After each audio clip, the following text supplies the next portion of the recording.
Today we'll study about this new chapter, which is acid, bases, and salts. In this topic, we are going to cover three very important chemicals, that is acids, bases, and salts. So these three chemicals are something which you have heard about like from long time now. You have used them in chemistry a lot of time. Starting with first acid. An acid is a compound which when dissolved in water yields hydronium ion. So any substance which when dissolved in water yields hydronium ion is called as acid. And that is the only positive charged ion. For example, if I just take HCl, when HCl dissolve in water, okay, see HCl first it splits as H plus and Cl minus. Then this H plus combines with one water molecule to form hydronium ion, H3O plus ion, and a chloride ion. So mostly this H plus ion which is released from HCl is never alone. It always combines with a water molecule to form hydronium ion. So such species which releases hydronium ion when dissolved in water are called as acids. And as you can see in this case, this is the only positive ion. The other ion here is negative. Therefore, we call them acid, HCl as an acid. We can have many such examples, like for example, nitric acid, HNO3. When you dissolve nitric acid in water, again same thing happen. Nitric acid, it releases H plus ion, and the H plus ion combine with water to form hydronium ion. And the negative ion here is NO3 minus, nitrate. So even this is an acid. H2SO4 is another example of acid, which when dissolved in water, it can produce two hydronium ion because it has two H plus. So it releases two H plus, which combines with two water molecule to form two hydronium ion and a negative sulfate ion. So all these compounds which has a H plus ion in them and when dissolved in water releases hydronium ion are called as acids. Now let's talk about classification of acids. We know what is an acid. Let's try to classify them. Acids can be classified on many criteria. One such criteria is the source from which it is being produced. So on the basis of source, we can classify acids into two categories. First is organic acid,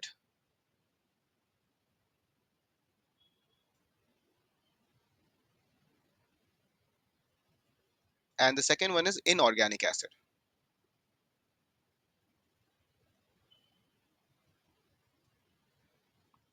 Organic acids are acids which are actually obtained from organic substances, or they exist in nature. So they can be extracted from natural substances. Some example of organic acids could be, so these are formed from natural substances.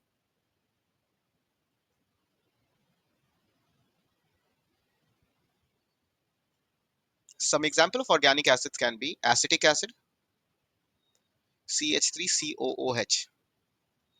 Okay. Formic acid, so this is acetic acid.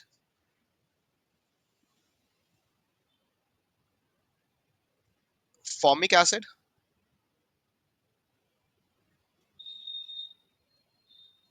formic acid formula is HCOOH.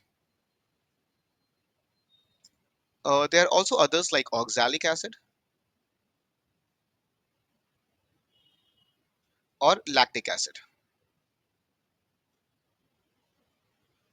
Okay. All these are extracted from natural sources. Acetic acid is in vinegar. Like vinegar is an example of acetic acid. So natural vinegars contains acetic acid. Formic acid, like the ant bite. When the ant bites you, basically it injects formic acid in your body. Oxalic acid, tomato has oxalic acid.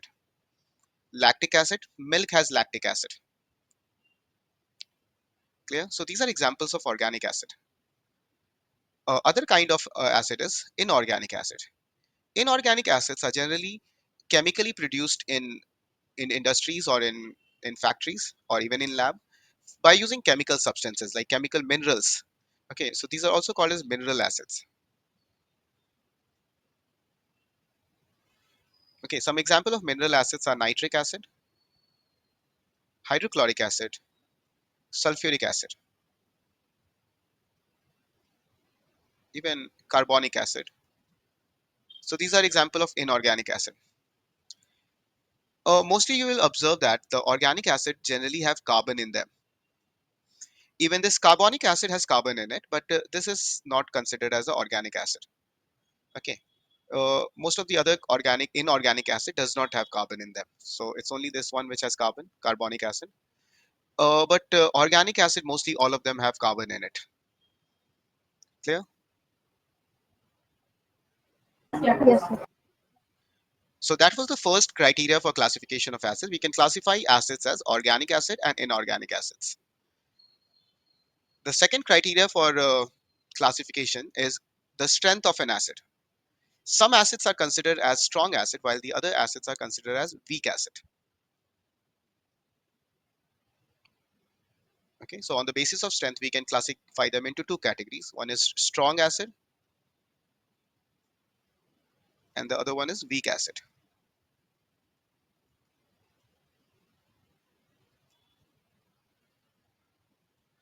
What is a strong acid? A strong acid is an acid which undergo complete dissociation in aqueous solution. Complete dissociation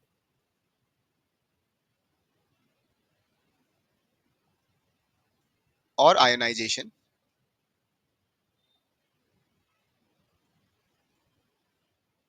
in aqueous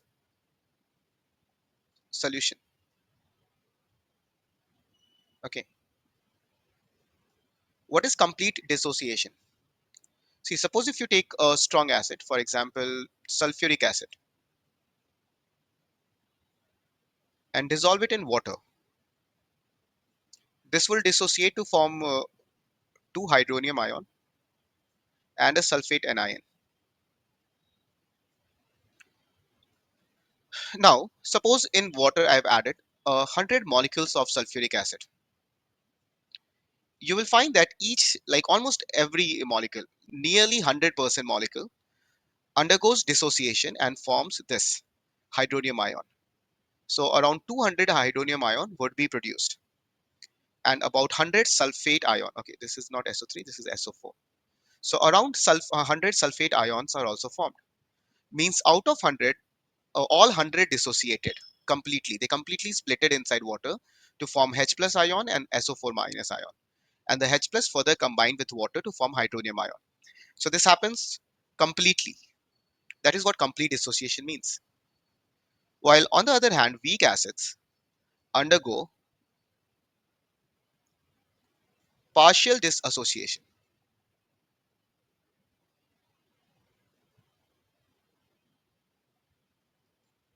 or ionization. So suppose you consider a acetic acid, CH3COOH, and dissolve this in water. Some of these acetic acid will split to form acetate ion, CH3COO minus, and a H plus, which combines with this water to form hydronium ion. But this does not happen to complete extent. I mean to say that, like suppose if I have taken 100 acetic acid, out of 100, only maybe a 20 or a 25 or maybe less than that also will dissociate. Most of them will remain intact as a molecule, like as CH3COOH. So they will stay together. Okay, most of them. Only a few, like 10, 15, 20% will dissociate to form acetate ion and H3O plus ion. These are our, like random numbers, just to give you an idea what's happening here. Okay. Therefore, they are called as weak acid. Weak acid don't produce too much hydronium ion because they do not undergo complete dissociation in aqueous solution. Am I clear? Yes, sir. Yes, sir. Okay. So this was second category criteria for classification. Let's go ahead. See here, I would like to add one more thing. You will also notice one thing that most of the inorganic acids are strong acids. Most of them, not 100% still. And the organic acids are mostly weak acids. Okay, there may be some exceptions with inorganic acids. They are also weak acids. But organic acids, there is no strong acid in organic acid. Organic acids are all weak acids, like be it acetic acid, formic acid, oxalic acid, or tartaric acid, lactic acid. These are all weak acids. Okay, let's go ahead. Next classification is on the basis of basicity of an acid, and this is an important classification. Basicity means the number of hydronium ion which can be produced by the ionization of one molecule of that acid in the aqueous solution. For example, let's see few acids. HCl. Okay, this is one molecule of HCl. Another acid is HNO3. Another acid is H2SO4. Another acid is H3PO4. And another acid is CH3COOH. See, if they are undergoing dissociation, HCl has only one hydrogen. So one HCl can only release one hydrogen. So it forms one hydronium ion and one chloride ion. Same for HNO3. This also has one hydrogen ion. So it can produce one hydronium ion and one nitrate ion. Sulfuric acid has two H plus atom or two H plus ions. So this can release two hydronium ion on dissociation and one sulfate ion. H3O4, H3PO4, the phosphoric acid, this has three H plus ions. So this on dissociation can produce three hydronium ion.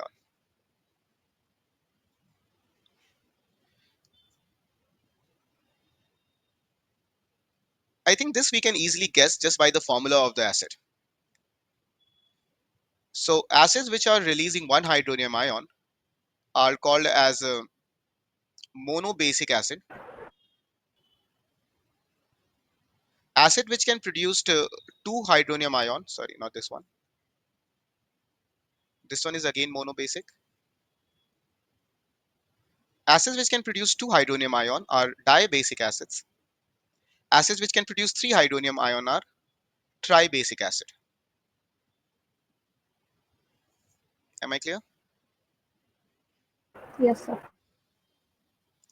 Okay. Yes, sir. Important thing to understand, and also a lot of time question comes on this, is what is basicity of acetic acid, the last one which I've written there.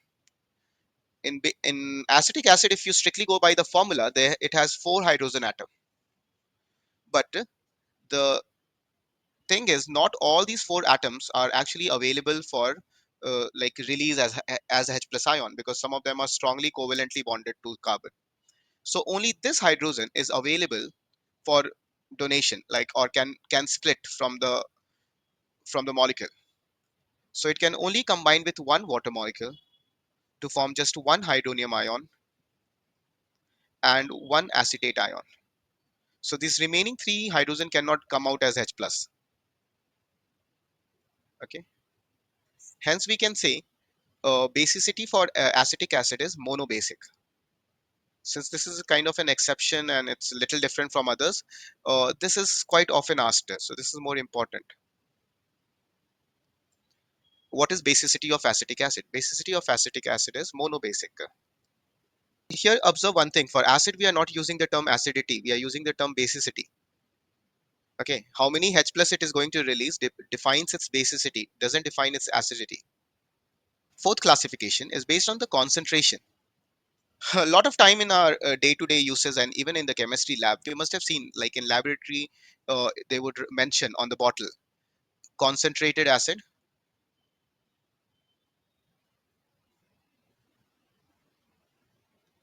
or dilute acid.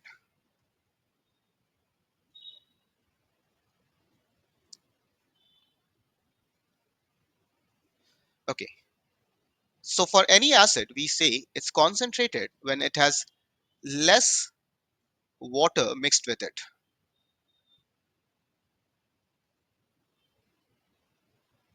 and it is considered as dilute when there are more water mixed with the acid. Okay, on the basis of molecular composition. Okay, molecular composition means what are the atoms which are involved in formation of the acid. So here we generally have two classification. One is hydra acids, and second one is oxy acids. Hydra acids are those acids which does not contain oxygen. I think this is better. So this does not contain oxygen, and oxy acids are which contains oxygen.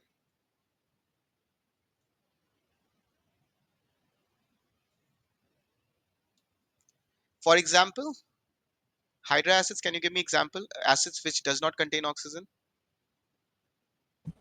HCl, HCl, HBr, HI, HI, HF. So all these are example of hydra acids. While acids which contains oxygen in them, and there are plenty such examples you have seen already, can be considered as oxo acids. Like for example, H2SO4. HNO3, HNO3, Yes, H, H3PO4. H3CO3, H3CO3, Even PO3 is fine. H3PO4 is also there. H3PO3 is also there. Uh, H2SO3 is also there. H2CO. H2CO3. Yeah, all this is example of oxy acids. Clear?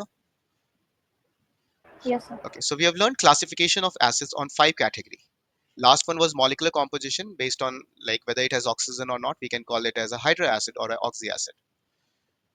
Okay, before this, on the basis of concentration, if the acid has more water, it is considered as dilute acid. If it has less water mixed with it, it is considered as concentrated acid. Okay, on the basis of basicity means how many H plus are there in every molecule. For most of them, you can tell by the formula, but this is important acidic acid, which you should remember that it has only one H plus for donation. So it has basicity of 1. So either you say basicity is 1 or you say monobasic, it means the same. Okay. Similarly, dibasic means basicity is 2. Tribasic means basicity is 3. Basis of strength means how strongly, like how conveniently the acid is dissociating when it's going inside water. So some acids, if you put 100, it will undergo a complete dissociation. It will, all the 100 molecules will lose H plus and the negative anion, like sulfate in this case. While weak acids, mostly organic acids are weak acids, when they dissolve in water, they don't lose a hydronium ion completely. Like as in this example, I just randomly took a number and I explained you how acetic acid might only lose H plus from 24% of its molecule, while the remaining 80% would stay as CH3COOH, the complete molecule. Even inside water, they won't split. So that is a weak acid. Next, we'll move to bases. Okay, what are bases? Base can either be a metallic oxide, a metallic hydroxide, or even a ammonium hydroxide, which reacts with hydronium ion of an acid to form salt and water. Okay, this is one definition. Bases technically are substances having oxide ion in them or hydroxide in them. Like for example, if I say calcium oxide, calcium oxide is a base, like it's basically a basic oxide. Metallic oxides and metallic hydroxides both can be considered as base. So calcium oxide is also a base and calcium hydroxide is also a base. Okay. Sodium oxide is also a base and sodium hydroxide is also a base. Apart from metallic oxides and hydroxide, one special compound which is also an hydroxide, but it is not a hydroxide of a metal, but a hydroxide of a radical, ammonium hydroxide. Okay, this is a special base. It is quite different in like in configuration from the other bases, because other bases have a metal and an oxygen or a metal and a hydroxide, but this base has ammonium, like which is made up of all non-metals. Nitrogen, hydrogens are all non-metals, but this is the only special compound which has ammonium radical with hydroxide, but it is still considered as a base. All these substances, when they react with acid, they form salt and water. More specifically, if you want to just define what is a basic oxide, basic oxide is a metal oxide which contains oxide ion, that is O2 minus. Actually, the 2 is written below, but it should be above. So 2 minus is valency, O2 minus. It reacts with an acid to form salt and water. Examples like calcium oxide, copper oxide, zinc oxide, potassium oxide. These are all basic oxides. Okay, last but not the least, alkalis. Okay, see, there is one significant difference between bases and acids. See, no matter which acid, whether it is a strong acid or weak acid, a organic acid or an inorganic acid, every single acid is soluble in water. Acids are always soluble in water. All the acids, whether it's weak acid or a strong acid, it is always soluble in water. Okay, but the same cannot be said about the bases. There are many bases, in fact, most of them are not soluble in water. Okay, you can guess any base, like any hydroxide. Zinc hydroxide, it is not soluble in water. Magnesium hydroxide, not soluble in water. Lead hydroxide, not soluble in water. So all these are not. Potassium hydroxide. Potassium hydroxide is soluble in water. Can you give me one more Oh, example of alkali? NaOH. Sodium hydroxide is soluble in water. Another example of an alkali, ammonium hydroxide is soluble in water. Potassium, sodium, ammonium hydroxides are soluble in water. Calcium hydroxide, this is partially soluble in water.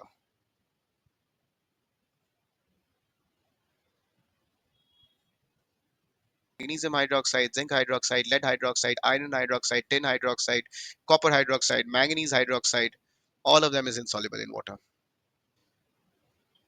Okay, just like acids can be classified, even bases can be classified.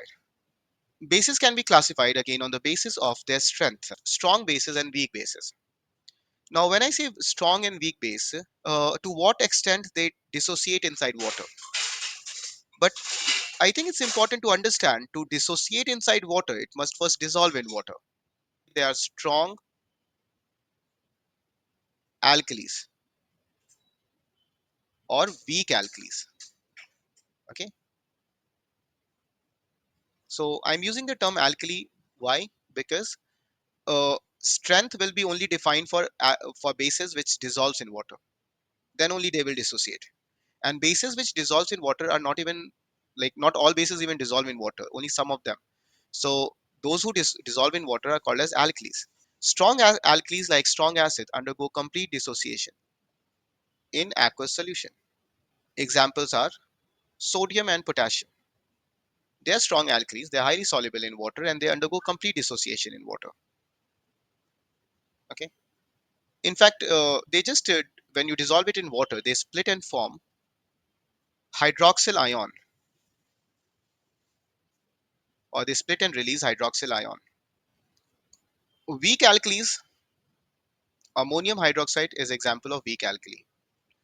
This, when dissolved in water, does not undergo complete dissociation. Next, classification on the basis of their acidity. How do we classify bases on the basis of their acidity? It's similar to, monoacidic bases, diacidic bases, triacidic bases. correct. So, can you help me with examples of monoacidic base? I think bases which gives one OH minus would be monoacidic. So they dissociate in one step also, right? Aha, they can dissociate in one step and they will release one hydroxyl ion. Or they can give, see, maybe they don't dissolve in water. Many others won't dissolve in water, but they can release one or two or three hydroxyl ion when they are reacting with acid. Can you give me an example of a base which releases two hydroxyl ion? I think from the formula it's quite clear.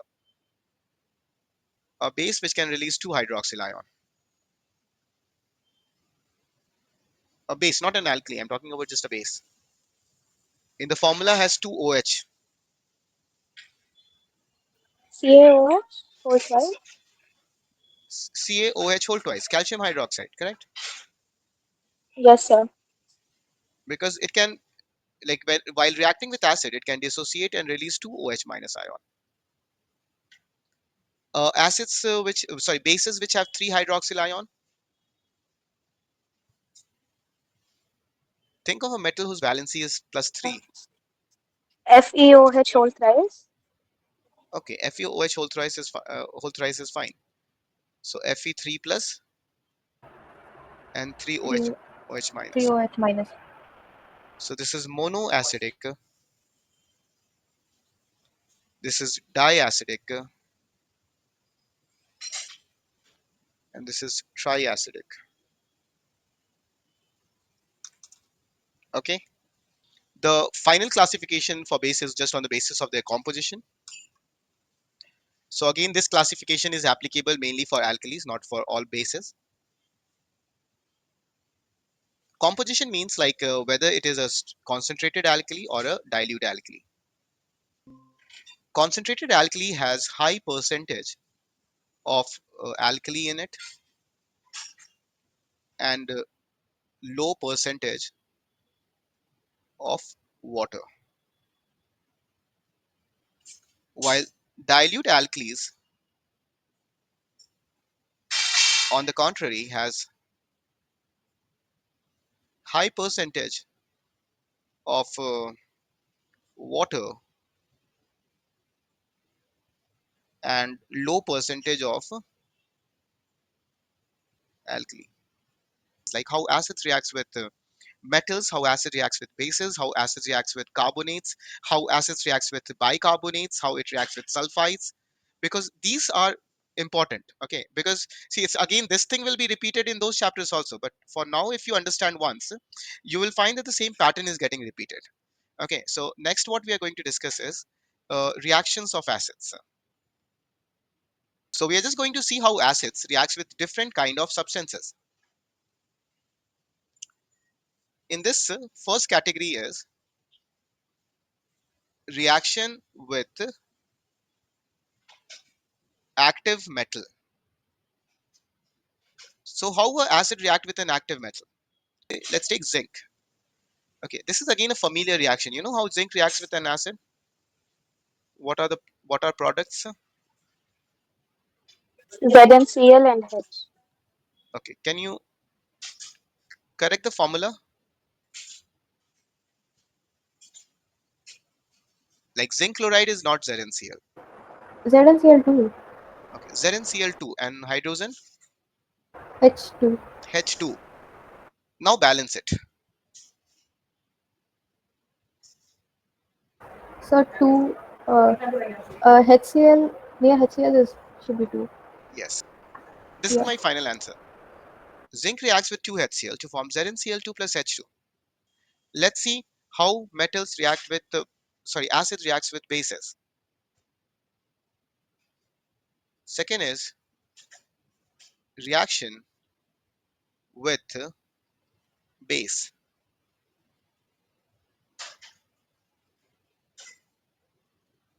Okay, for example, let's think of an acid and a base. You can take a base or an alkali, whatever you want.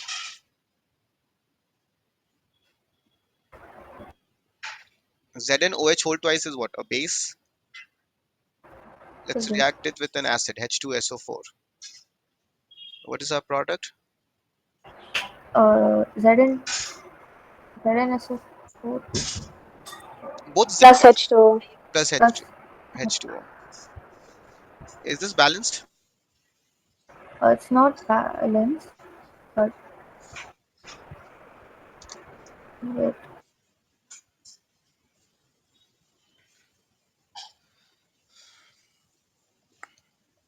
So it is balanced, right? No. it's, O is not balanced. ONH is not balanced. H also is not balanced. See, in double displacement reactions like this, I think we must try to see how their positions are changing. One zinc is going with one sulfate. Zinc is giving two, and sulfate is taking two. So one zinc is going with one sulfate. Okay, sulfate had two H, and zinc had two OH. One H and one OH makes one water.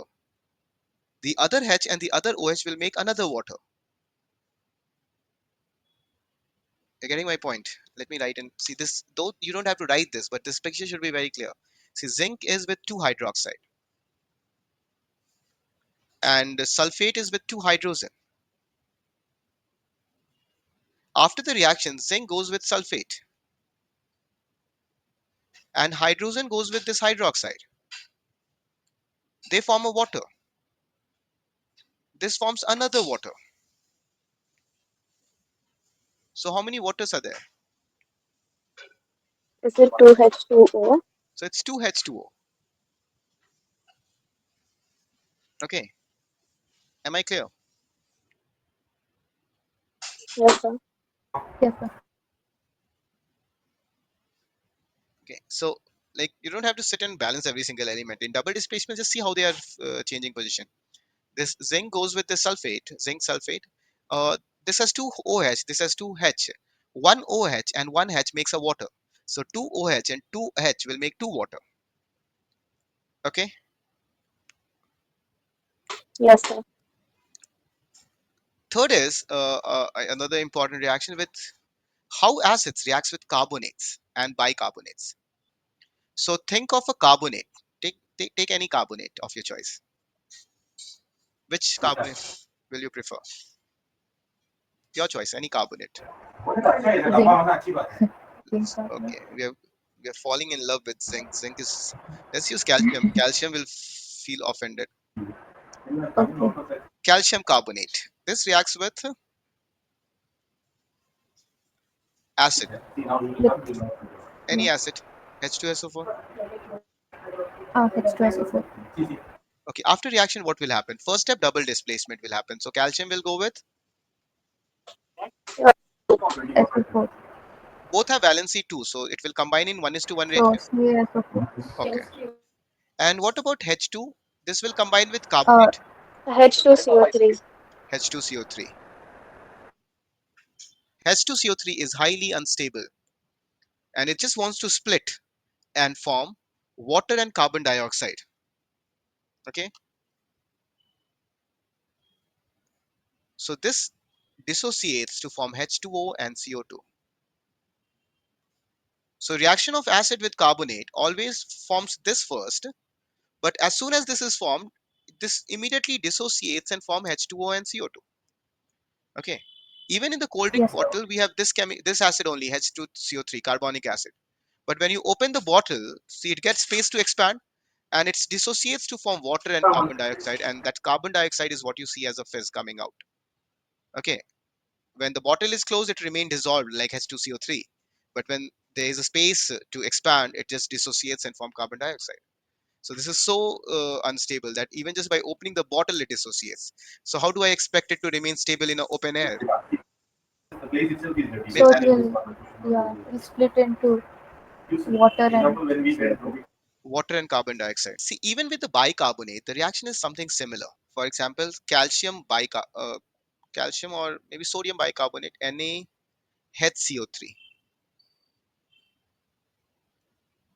See, in this case, if it reacts with any acids like HCl, in this carbonate, both the carbon valency, like both two valencies, were satisfied by calcium.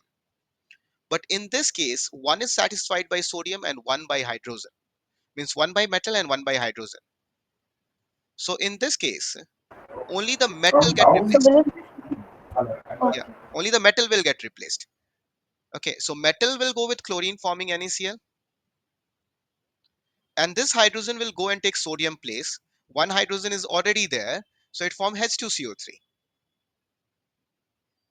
Okay, and H2CO3 is not stable, so Yes, it sir. will decompose to form H2O and CO2. Am I clear? Yes, sir.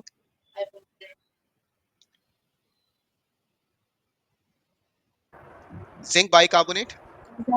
ZnHCO3 Okay, zinc bicarbonate formula is ZnHCO3 whole twice, whole twice. because bicarbonate is -1 and zinc is +2. Actually, it is like this. See, this is carbonate CO3, right? Okay, this needs two. Carbonate has two, so one it takes from hydrogen. Another carbonate, it takes one from hydrogen, so it forms bicarbonate, and both of them takes one from zinc. This whole thing is zinc bicarbonate. Okay, okay. This is for your visual understanding, so that you get a little confident with this double displacement reaction. Okay, because most of the time when I'm doing double displacement reaction, I will never actually sit and see carbon is balanced or not, or hydrogen is balanced or not. I just try to balance the positive with a negative radical. So this picture is going in my head, okay, which gives me a lot of confidence while balancing. So zinc bicarbonate, let's react it with an acid. Tell me an acid of your choice. HCl. Yeah. Which one? H? HCl. Okay, Yeah. HCl. Now see what happens here is, uh, this zinc will take chlorine.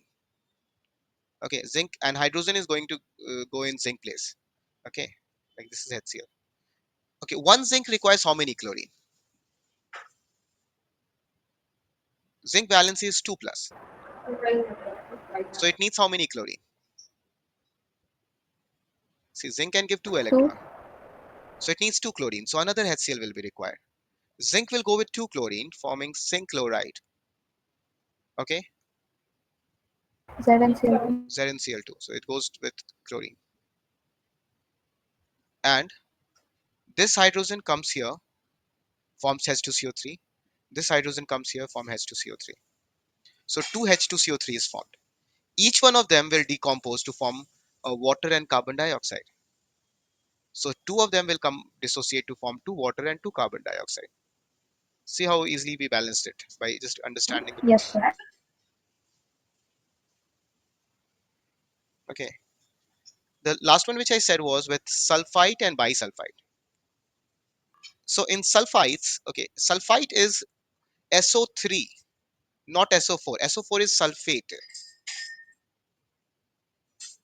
and bisulfite is HSO3 with a -1.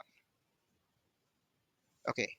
So sulfite, for example, zinc sulfite is ZnSO3. Zinc carbonate is CO3, sulfite is SO3. Okay, like zinc carbonate was ZnCO3. This is SO3. If this reacts with an acid, H2SO4. Now again, zinc takes sulfate, ZnSO4, and hydrogen goes with sulfite. It forms H2SO3. But just like H2CO3 is not stable, It becomes H2O and SO2. SO2. Okay, so H2SO3 is also not stable. H2SO4 is stable. This is stable. 4 is stable. 3 is not stable. So it decomposes to form H2CO3, H2O and SO2. So the reaction looks so similar to the carbonate reaction. Yes, sir. With like with bisulfite. Okay, we have So it gives out H2S, right? no, that is with sulfide. Sulfide is different.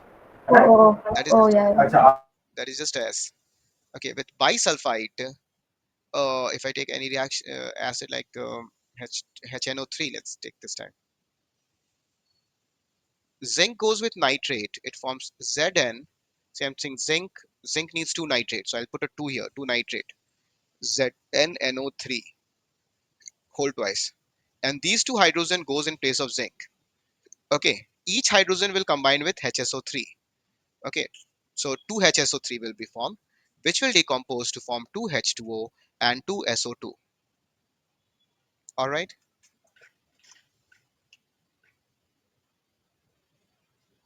I hope it's fine. Yes, sir. Yes, sir. Okay. Yes. So I hope you got some idea about the pattern of reaction. These reactions are going to be very helpful in study of compounds. Okay.